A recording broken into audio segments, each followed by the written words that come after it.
মিথ্যা বলা সব থেকে বড় গুনাহ যার কোথায়। যারা ক্রমাগত মিথ্যা কথা বলে থাকে, সৃষ্টিকর্তার কাছে সেই বান্দার প্রতি তাঁর অসীম দয়া এবং ভালোবাসা কমে যেতে থাকে। ও প্রতারক গোপনে শিরক করে।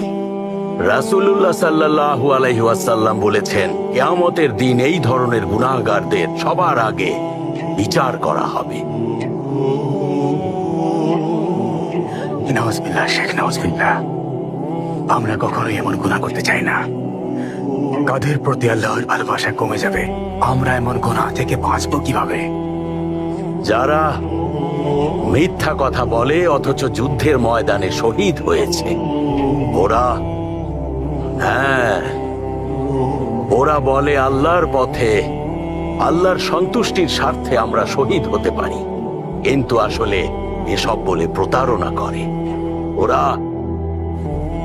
শুধু সবাইকে দেখানোর স্বার্থে যুদ্ধের ময়দানে হাজির হয়। ওরা আসলে আল্লাহর পথে শহীদ হয় না, নিজের নফসের কারণে মারা যায়। এসব গুনাহগারদের কিয়ামতে সবার আগে বিচার করে জাহান্নামে পাঠানো হবে। কারণ আল্লাহর পথেও শহীদ হলো না, নফসকে হারাতে পারলো না, আবার বিনা কারণে সবার কাছে শহীদের সম্মান পেল।